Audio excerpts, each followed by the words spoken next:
Hi guys! I've been wondering why you are currently inside of my privacy voting booth, but I'm so glad you came because I've been thinking about our voting system. Well, essentially all voting systems in the world. But there are only a few I want to focus on. For example, the United States of America. The nice corrupt ground that I am currently standing on is the United States of America. And they have the weirdest voting system in the world.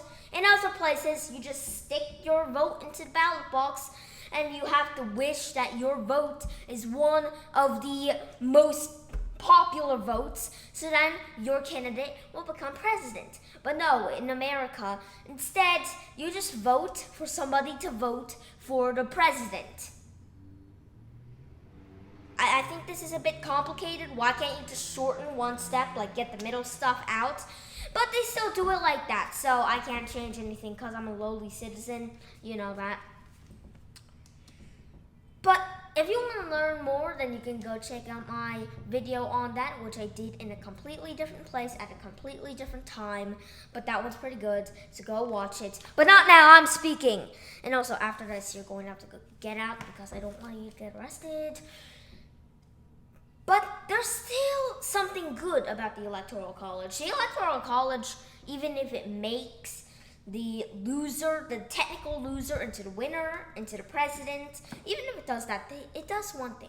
It kind of prevents gerrymandering because this is not either a republic or a democracy. It's somewhere in between, basically a mix of them both. We don't have, like, counties. Yeah, we do have counties. I live in Cobb County. But we don't have like the ones that change every single year because of the amount of the population's growth. We don't do that. Well, at least we don't do that. We don't change the state's boundaries because of the amount of people who lives in it. Like California stayed that shape for most of its time until they added one little bit, which nearly started a war over a pig. But still, yeah. It's still not really susceptible to something called gerrymandering. What is gerrymandering? Simple.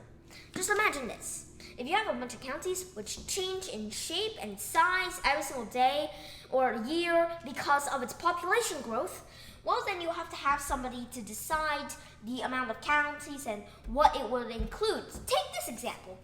It would take two colors, black and white, for the most simplified example. If you take black, like maybe there's 6 blacks and 6 whites. If you put the least amount of white, if you're a supporter of the blacks and you can control the boundaries, then you can put one black with the white and then another black with the white, and then group them all together, and then group the last white as a single. Well then, now this county will have the most amount. Only one county would have a white leader. They would be the only one who has a white vote. And the rest have blacks because that is the higher amount of population. So that's pretty simplified. That's called gerrymandering. But it's kind of illegal. But there's also a problem with this. If you fire that guy, like what I did to the pen right there, there's a problem. The population continues growing. You need somebody to do that. And if you do it like that, there's still going to be somebody doing gerrymandering. But you can always get that guy back, but restrict him for a bit of the things. He can't gerrymander like completely. He can't do it for money. He can only do it for what he decides to do. And he also has to be very limited so he doesn't always choose the same person every single election day. So that's gerrymandering. And nearly every single country that is not America or China or like any other place that is not a democracy, not a republic, and maybe a dictatorship, probably, I don't know. Gerrymandering is pretty big. It's like happened once every 10 years in the UK, I think.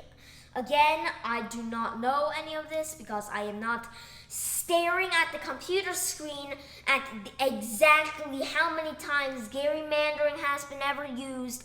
But gerrymandering, it's just literally embedded into elections. The Electoral College for America is a bit strange, but it's still not susceptible to gerrymandering. It doesn't work out that well. It's pretty corrupt, but I would say because even if it isn't the best, it's best out of the two. So gerrymandering out of the picture.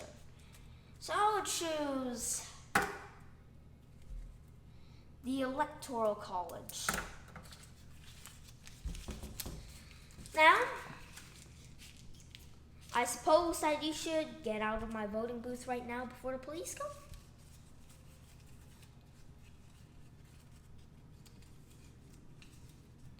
Oh, then I hope to see who wins this next election this year.